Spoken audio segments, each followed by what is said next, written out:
Good evening student. আজকের ক্লাসে আমাদের আলোচনার বিষয় ক্লজ, বেসিক্যালি নাউন ক্লজ। আগের ক্লাসে আমি তোমাদের বলেছিলাম ক্লজ মানে বাক্যের এমন একটা অংশ যার মধ্যে একটা ফাইনাইট ভার্ব অবশ্যই থাকে। সেই ক্লজটাকে আমরা তিনটে ভাগে ভাগ করতে পারি। একটাকে বলা হয় নাউন ক্লজ, একটাকে বলা হয় অ্যাডজেক্টিভ ক্লজ, আর একটাকে বলা হয় অ্যাডভার্বিয়াল ক্লজ। ক্লজকে আমরা তিনটে ভাগে ভাগ করতে পারি: নাউন ক্লজ, অ্যাডজেক্টিভ ক্লজ আর অ্যাডভার্বিয়াল ক্লজ। নাউন ক্লজ বিষয়টা কি, ব্যাপারটা একটু ভালো করে বোঝো।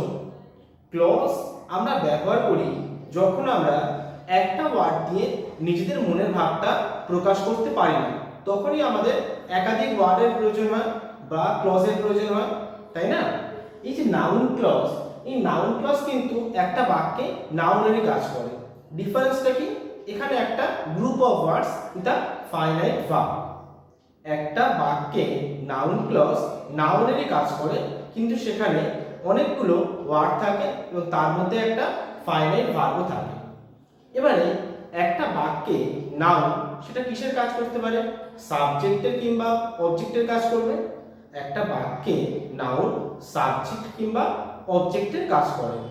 দেখো এখানে লিখেছি আমি এক্সাম্পলটা, I know where he lives. I know where he lives.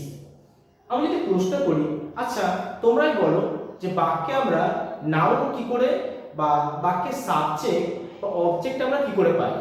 ভার্বকে যখন আমরা হু, হোয়াট না হুম দিয়ে প্রশ্ন করি, একটা বাক্যের ভার্বকে যখন আমরা হু দিয়ে, হোয়াট দিয়ে অথবা হুম দিয়ে প্রশ্ন করি, তখন কিন্তু আমরা বাক্যে কি পাই?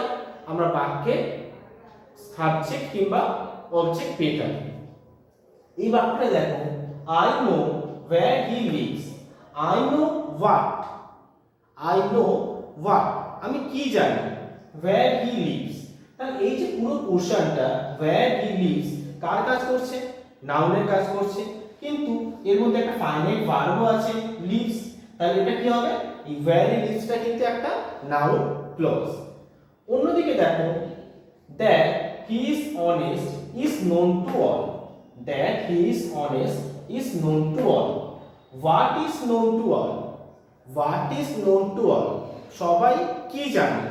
That he is honest, যে সে সৎ। তাহলে এটা হচ্ছে কিন্তু that he is honest হলো এখানে একটা নাউন ক্লজ। পরের এক্সাম্পলটা দেখো, she knows how to solve the sum.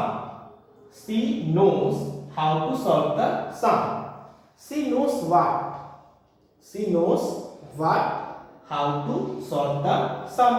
What দিয়ে প্রশ্ন করে আমরা आंसर পেয়ে যাচ্ছি, তাহলে এটা কিন্তু হবে বাক্যের নাউন ক্লজ। অন্যদিকে দেখো, she mentioned that she would be late. She mentioned that she would be late. She mentioned what?